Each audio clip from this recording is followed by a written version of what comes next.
Hello, welcome to Podnas. This is a sports show with a Southern flair. I'm Daniel Hawks. That's Jarrett Roser. And today we are going to be going over LSU's heartbreak in Las Vegas. Also, a recap of week one of the college football season, the true week one. And we're going to give you a little update on our picks and, do a little bit more. Maybe go with some clips from around the Louisiana area.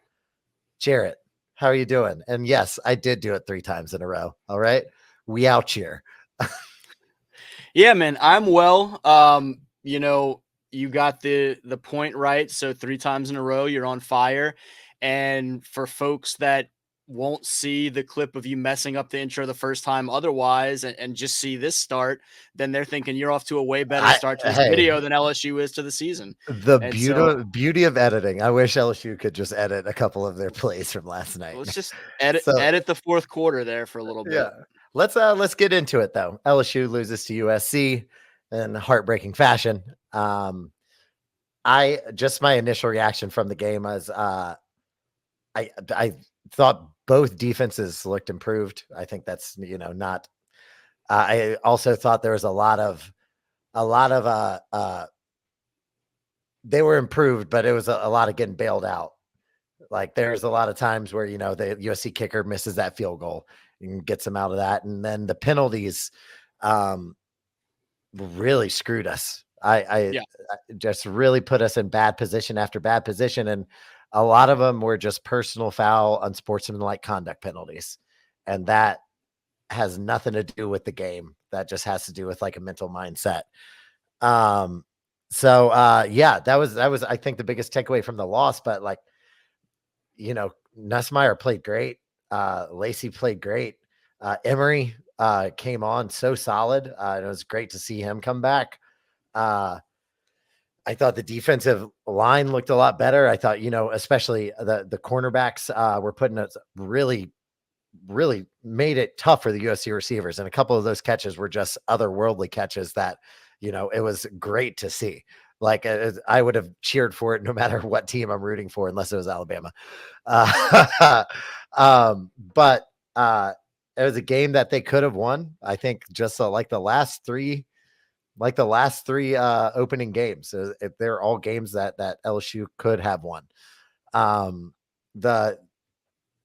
We're not kicked out of the playoff. They're not kicked out of the playoff. Like, in the previous years, that was kind of, we're kind of shooting for second place after that. Second, third, fourth place, or, just a bowl game. I thought there was a lot of good stuff to see. And I thought there was the stuff that we could have worked on. It's sad because I think the stuff that needs to be worked on is the stuff that lost them the game. Yeah, I mean, a lot of what you said, I agree with, and a lot to unpack there, just different angles to take and whatnot. I think starting with the big picture, that as frustrating as Sunday night was, this is an LSU team, and this has its own 2 angles in and of itself. This is an LSU team that has now lost 5 straight season openers, the first time they've lost consecutive season openers since the early 90s, and now they match that Curly Holman run in the early 90s and have lost 5 straight. And so there's a lot to unpack of frustrations with that and how that continues to happen. And I think we can kind of get back to that point when we talk about scheduling these big openers. But despite that rough start, this team has bounced back the last couple of years, in particular under Brian Kelly, and had 10-win, really impressive seasons that were potential playoff level seasons if it had been the 12-team playoff then. And so there's every reason to believe, because of some of those encouraging points that you mentioned on the field on Sunday night, that this is still a very capable playoff team. It sucks to dig yourself into that hole every single year at this point for half a decade, to have to build back from 0-1. But the team has responded really well under Kelly to that. And so there's a lot of reason to think they are still poised to potentially have a really strong season. You mentioned a lot of those aspects on the field. I thought Garrett Nussmeier and company were really good for a lot of the game. I thought the defense was really impressive. If you told me going into the weekend, I don't remember what my final score prediction was, but USC I had in an LSU win somewhere in the mid 20s in terms of point. We both did, like around 24, 27, whatever. And so if you tell me, I was 35 to 28, you were 34 to 27, I believe, or something around that area.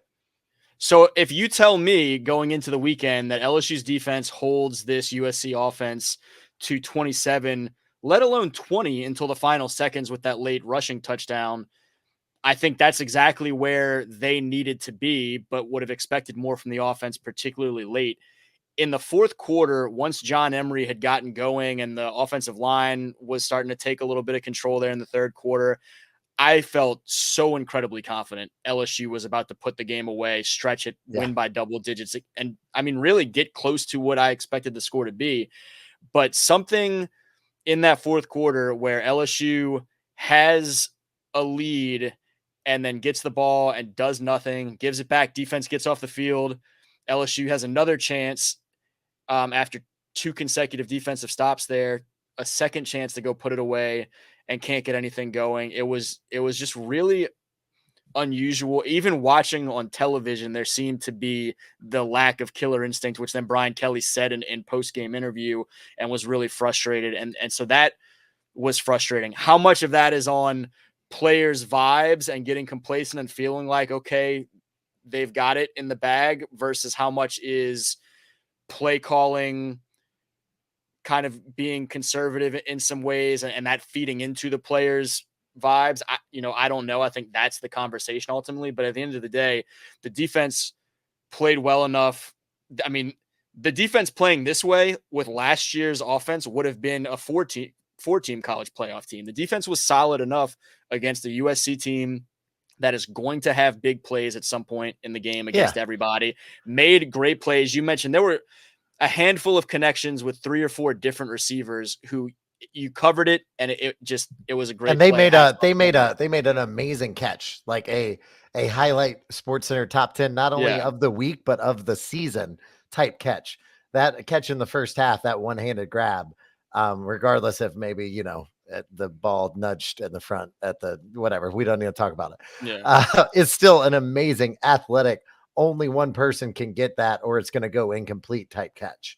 And that happened on both sides. I mean, both sides were they really showed out the talent for replacing all the talent that was lost on both sides.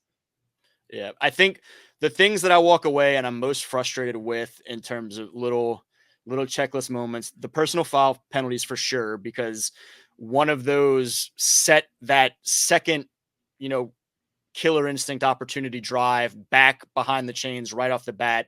And so you shoot yourself in the foot there. And then they go in and they get that field goal right before half.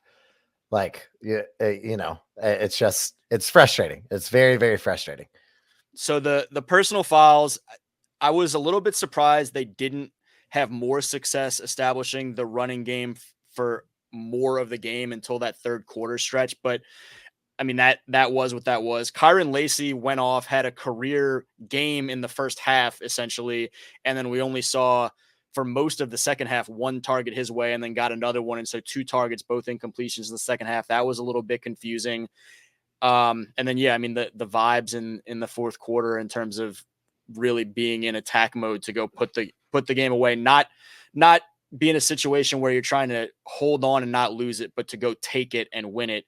And those from this game in particular stand out. And I think that's something you've seen to some degree in past openers. And I'm confused with LSU starting the season every year in this way. And then I thought back last night to last year at this time after that Florida State loss, and Brian Kelly talking about understanding that, teams take time to gel together and transfer portal era and whatnot. And, you don't just see the finished product in the first game and so on and so forth. But at the same time, it's college football and you have to be ready enough to win big games right off the bat. There is no preseason. And so there is something to be said about a team that grows over the course of the season. But at the same time, you have consistently not been in as good of a place to start the season as the team on the other side. So quit doing it.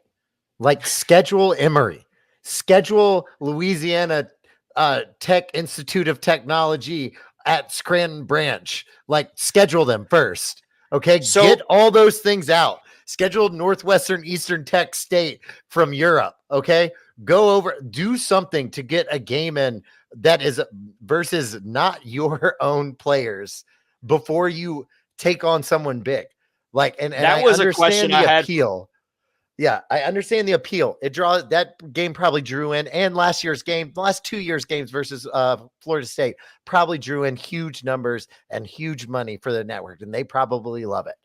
Okay, but as a LSU fan, I would rather us see play the week before we do this and start in that week 0 and take on a Eastern Michigan or something like that. Give them $2 million. I don't know what the contracts are. Do that and get a tune-up game in. That was 100% one of my questions for you, because I mentioned until this stretch where starting in 2020, the COVID year, LSU hasn't won a season opener since pre-COVID, since that 2019 national championship. Prior to that, going all the way back to 95, LSU hadn't dropped consecutive openers, and that's despite the fact of opening against Oregon and Oregon State and Arizona State and Washington and another one against Mississippi State and TCU, UNC. And so that list goes on and on. And it's not that this 5 years is just LSU has scheduled crazy and that's different from the past, but the outcomes have been so different from this. Typically has been an opportunity that LSU has taken and run with to come out of the gates with a huge message to the nation of here's where we are as a team coming out of the gates to start the season. And also for that team, that locker room, to build that confidence of, we just blew the ducks out of the water in Jerry World in front of the entire national audience. And so something, when you are where you are and are where you need to be in week 1 to make the most of those opportunities, it ends up being a huge launching pad for your season opportunity. But LSU has faltered at that the last 5 years over and over and over again. And so it's frustrating. And those games are so much fun to go to from a fan perspective, the hype around it, et cetera, et cetera. But I talked to people in Vegas that said like there was a sea of purple all throughout Vegas, and that they started coming there like Tuesday, which is great. And it's a lot of fun for the fans. And at the end of the day, like LSU was there and had the chance to win. And all of these games, whether it's by, one touchdown late or a missed extra point, they're there. They have the talent to do it. And as much as, get upset about those kind of things, and I went off on a tangent, like it is not the end of the world, especially this year, especially moving forward. It's just frustrating. And I think which of the 5, and I put this on the on Louisiana versus Oil on the little community tab as a poll for fans, which of the 5 openers? Oh, the extra point one, 1000%, because I was ready for overtime. That was really insane from, just the chaotic standpoint and the way it went down. This one, I think, is up there in terms of frustration level. And right now, as we record this is far and away leading that poll in terms of most frustration. But I think that's also partially because we're living. Yeah, people are still coping with this one, and have put that. But the thing is, with the loss last night to USC, like it, even that Florida State game with the extra point loss, like it felt like, and I know Florida State went on to have an amazing season after that, and an undefeated season, but a lot of that game just felt like LSU wasn't playing its best and it was still hanging around. So for sure. Like last year, it just felt like, LSU's not playing great, but like they're still, they could win if they like a NBA team, when a power team, when they like flip the switch, they're like, okay, we're done playing around with the Wizards today. Let's go ahead and win. And Florida State was obviously much, much better than that. But it just felt like that. So to have that loss on there, like having the confidence going into that, being like, oh, we go overtime, we got this. Like, we're good. Like the entire game last night, like USC felt like it was also in it to win. It was in it to punch back. Every time they got punched, it was in it to give a counter punch right back. So it wasn't necessarily a surprise as much. It was just frustrating because it again felt like, hey, maybe if those 3 or 4 personal foul penalties don't happen, then maybe 2 of those USC scores don't happen. And we're sitting in a much more comfortable position going in the fourth quarter, going into the 2-minute timeout, which, side note, Why? Every time. It's it's a 2-minute timeout. If you don't know what the 2-minute timeout is, we can't call it a warning, but it is a timeout, and there's a timeout, and so people are going to get an extra timeout, and that could either go in the favor of USC or LSU, depending on who has the ball during the 2-minute timeout. 2-minute timeout. Yeah. So I broadcast stuff is always a little bit over the top with how much they run some of that stuff into the ground. I do get repeating it a lot early in the season because it's new after decades of not being a thing in college football. And so as much as people may only half be paying attention and in and out the room or whatever the case may be, making sure that the education level of this new thing is here is being kind of hammered home early in the season. I kind of get. I don't really get why we can't call it the 2-minute warning. Like, what is so terrible about the thing that we still call it in the NFL and have always called it in the NFL? I think that's got to be the NFL. Same reason why you can't say you're throwing a Super Bowl party. You've got to say it's a big game. they've got 2-minute warning TM trademark, and that's like what that's I their hope. corner sale. Don't you say it. Don't even think about it. Don't look at it. I'm not warning you. I'm not. It's a TO. Oh man. So a little just for the viewers. Whenever I screw up and I need to find where I edit, I do this. So I know when I'm looking at the video where to stop and where to cut without having to watch the whole thing over again. I'm going to get so confused now because I just did that. I mean, I don't know if you realize this, but every time that happens, I think of Zach Morris and Saved by the Bell in the early 90s. Freeze, where everyone around him stops. I wish we had a camera too, so I could just look over whenever you said that. I had another question for you, because I know we're running long about the LSU stuff before we get into some of the other stuff around the country, but I was thinking about this last night because certainly after each of these season opening losses, but just after every LSU loss, I feel like in general, when I watch Twitter implode over the situation and watch the criticism of the coach's comments afterward, I don't know how much of the Kelly presser, I'm sure you saw that he pounded the table expressing he was angry that, I actually did not. I'm going to be honest. As soon as that game's over, I put my phone on Do Not Disturb, and I played NCAA football the rest of the night. I was going to go back today and watch some of that stuff, but I have not looked into it yet. I was in a little bit of a mourning period up until we recorded today. So whenever you log back on to the internet, once I get my AOL disc and put it in. Yeah. Kelly's he's multiple from last night, but in particular, the post-game press conference, he's a whole ass meme at this point, because at one point he pounded the table expressing how he's angry that we're sitting there talking about the same things for yet another season.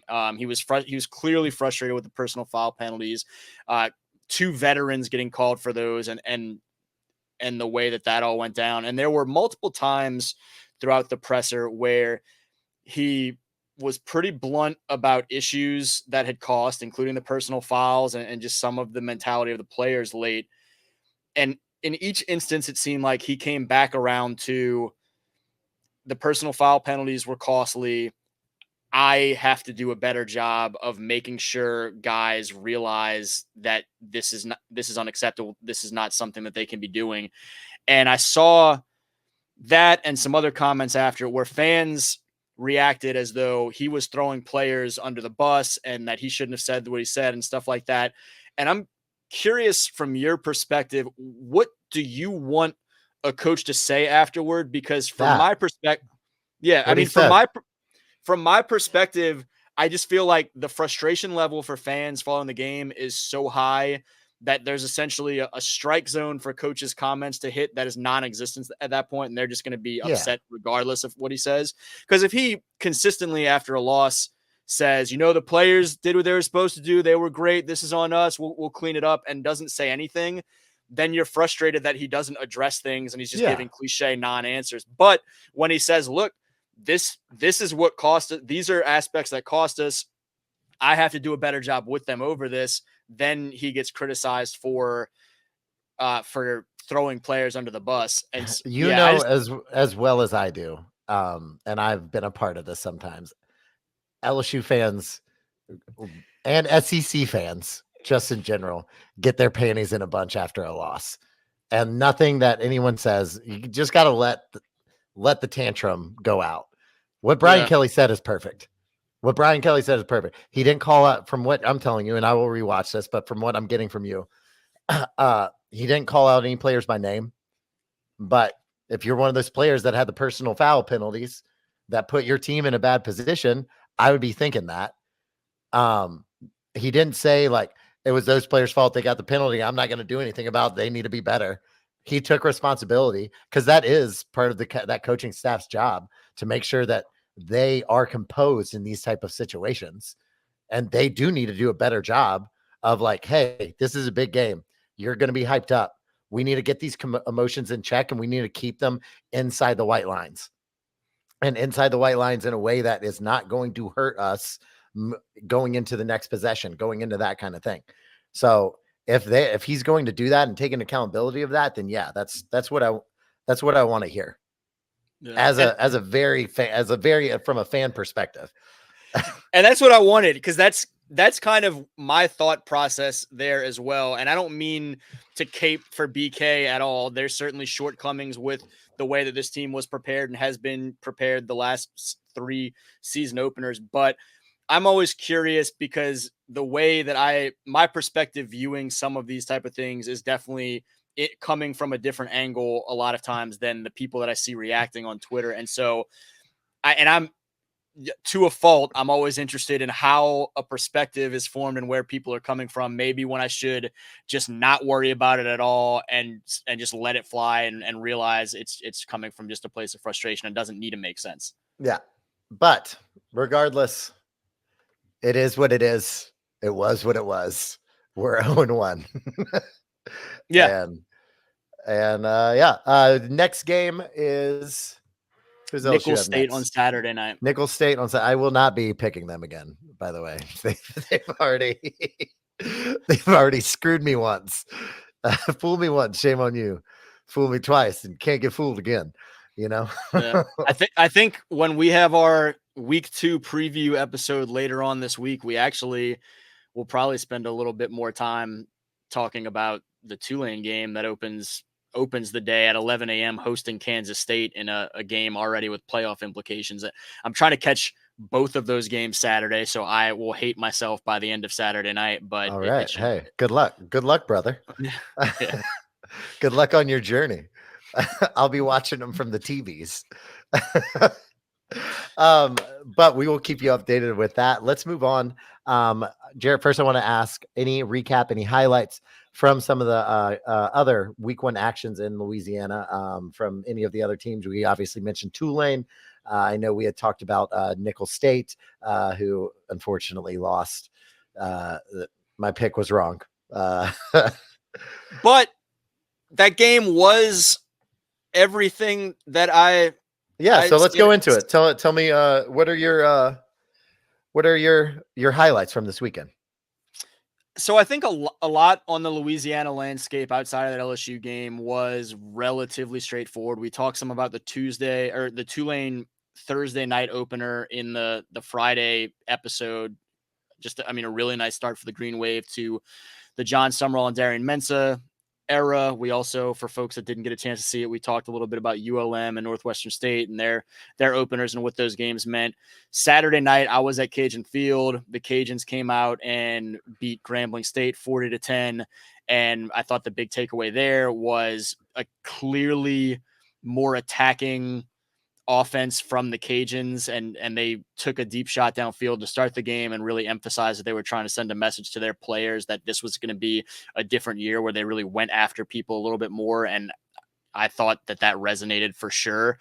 That Nicholls State and Louisiana Tech game that we picked was every bit as pesky of an FCS Colonels team going up to Ruston as we had talked about. And What was the Louisiana final Tech score of that game?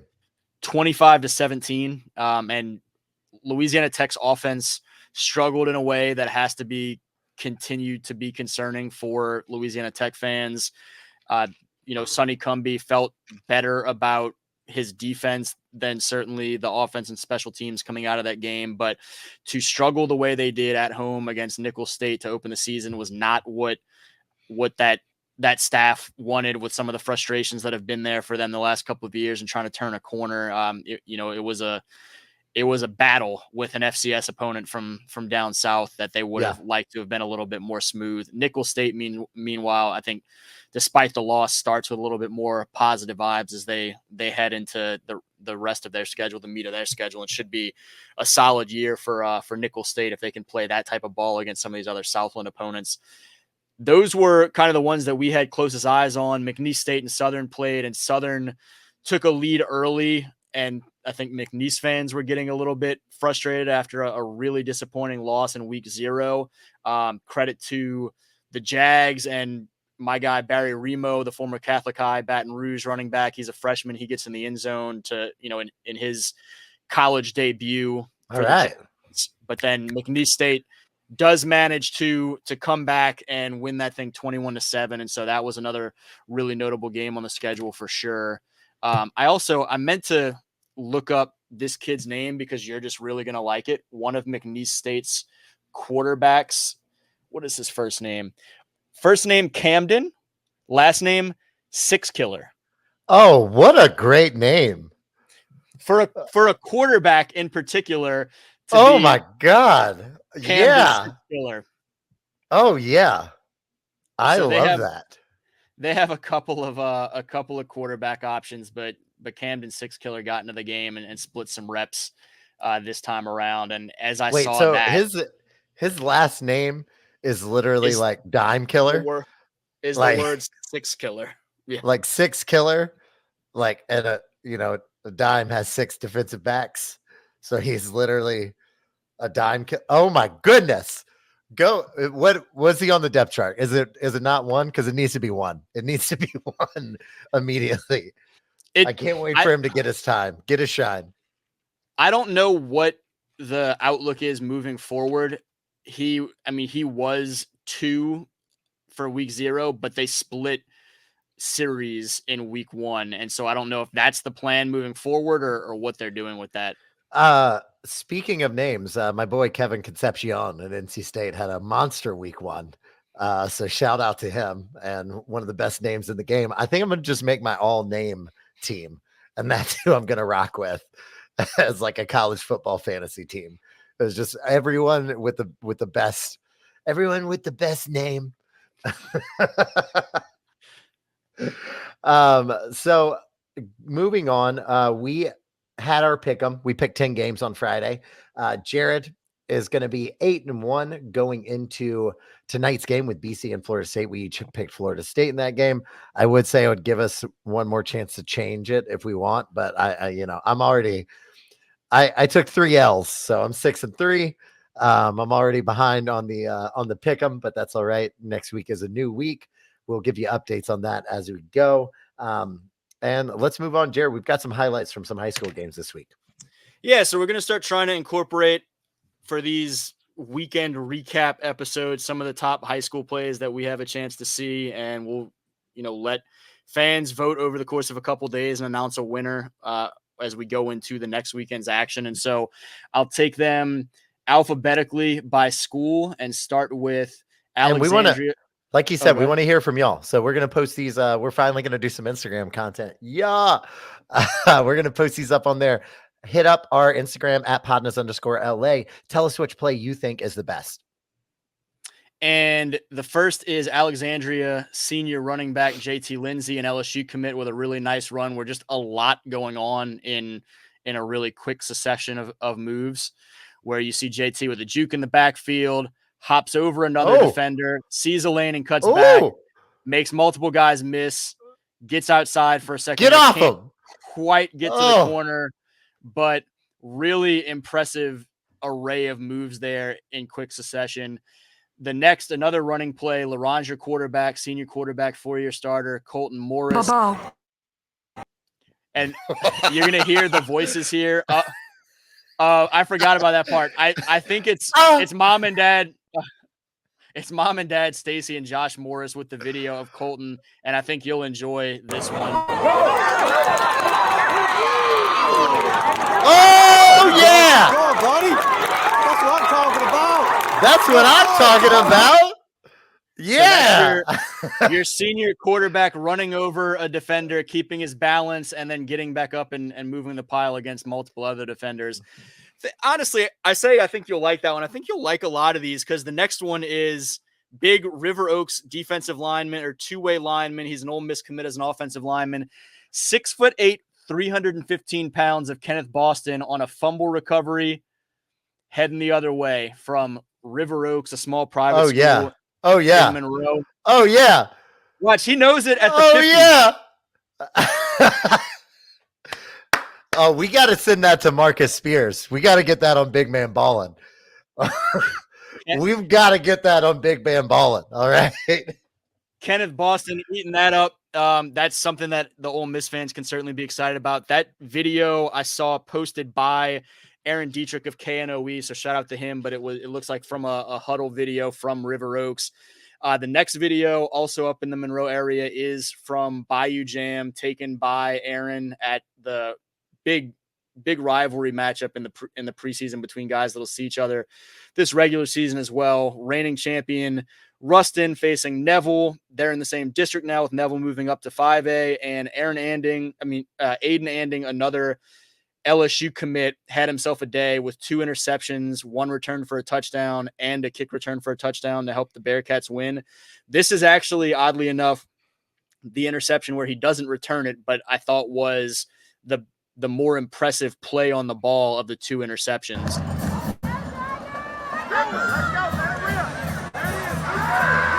Oh.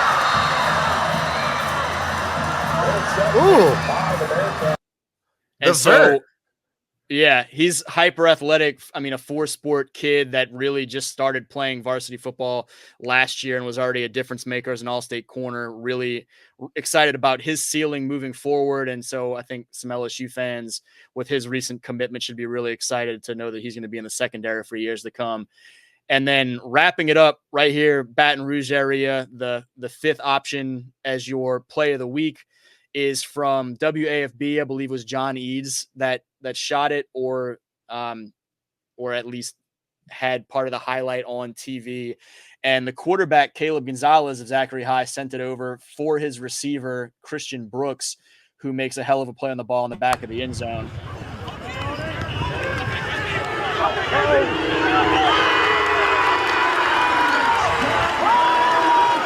Woo! Yeah, and also, can I just say, the Zachary uniforms are so tight. I've always thought they're tight. They've always been good. I love that Ole Miss powder blue. I have a soft spot for the baby blue.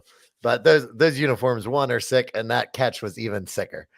That was great. We want to hear, what do you think was the best play of the week? We're going to throw these up on our Instagram, podnas_LA.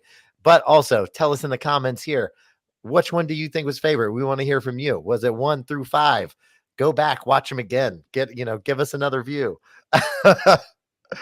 We want to hear from y'all. And next week, or next episode, we'll let you know what play won. And then every week we're going to be doing something a little like this, just to try and get you guys to see what you think is the best around the state. Yeah. I don't have much more to add to that. This week we're ramping up folks that follow on social media, Louisiana versus all y'all have known the last few years of top performers, top players of each week at the high school, college, and NFL level. And so keep an eye out for that. The plays is a new thing that we're doing here with the PODnas show, but just a lot of weekly material ramping up. Plays, play PODnas. PODnas plays. PPs. To keep an eye on some of the top performers, both around the state at the, around Louisiana at the high school level. And then with some of those players of the week, with some of the stuff, Louisiana natives off elsewhere for college and whatnot as well. And that is going to be all that we have for you today. Thank you for stopping in and hanging out with us here at Podnas. We will be here for you all throughout the season. Please follow the socials, Louisiana versus all y'all, for all of your Louisiana recruiting and sports updates. Follow the Podnas feed. Like we said, go on our Instagram and vote for the best play of the week. That'll be up very shortly after this is posted. We want to hear from you. That's Podnas_LA. Comment, like, share this video if you haven't. We want to hear from you. We want to talk to you. And yeah, we will see you next time. Podnas out. And it's a ticket talking Mazda for the biggest. That's a comma and a comma and a comma. Gotta get it. I've been comma and a comma and a comma. Gotta get it.